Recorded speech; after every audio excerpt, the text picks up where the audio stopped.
This idea of renunciation, it's hard to renounce identities.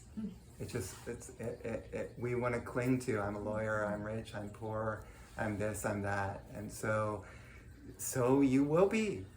If that's what you believe you are, then on and on, you'll get incarnated into lifetimes to fulfill on what you believe you are. But what about the person who has no identities?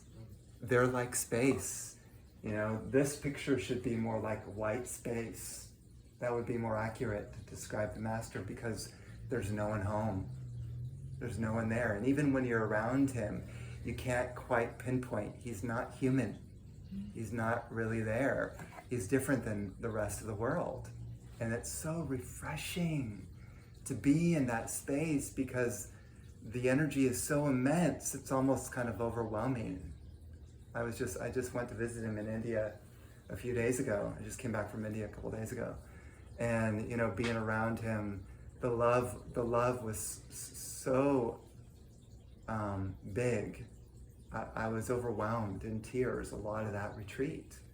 I could barely stand the love, because you're not talking about a love of like, I love you because you're a husband or wife or whatever. We have all kinds of reasons for loving people or things. If you're a pet, whatever.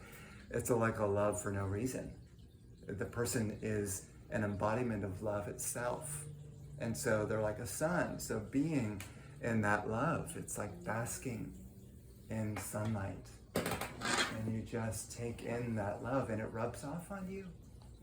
And so then I come back to the United States and then I share that energy with others so that they can experience that. I have to go all the way to India to, catch that. Because that's a big deal to go to India. It's not so easy. I was sick, half of that, not throwing out, but diarrhea and so on and so forth. I was just recovering from diarrhea, And so and just over the past couple of days, finally been able to eat normally, because our body, U.S. bodies can't handle the viruses and bacteria in India, so we get sick a lot of the time. It just happens that way. Until maybe you live there for a while, and then your body gets used to it. But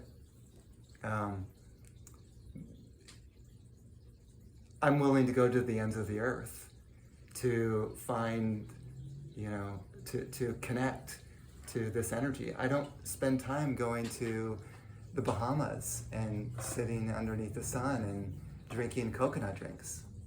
I'm not interested in that. I go to places for spiritual purposes. It's my only purpose. I don't really need it or want anything else. I don't need vacations. It's just not my thing. It's not really where I'm at this point. So, everyone will get to this point. You will be the boomerang coming back, and you will be with this kind of intensity where tonight before you go to sleep, you say, I can't sleep until I find my truth. And you're also, interesting too, is you have fewer hobbies, fewer interests. Like you won't be reading mystery novels on the plane. You'll be reading spiritual books and trying to figure out, who am I, right? If you watch TV, you'll be watching movies about saints. You won't be watching movies about like action movies or thrillers or whatever people watch nowadays, dramas and stuff. Like everything that you consume will be spiritualized because you have no interest for anything else. Material things you're kind of done with that like a child that plays in the sandbox and is kind of done with playing with all the toys, and then finally what does the child want? I want my mother. Mm-hmm. I'm done with all the toys. I want my mother. That's exactly what I'm saying. We play with all the toys in duality.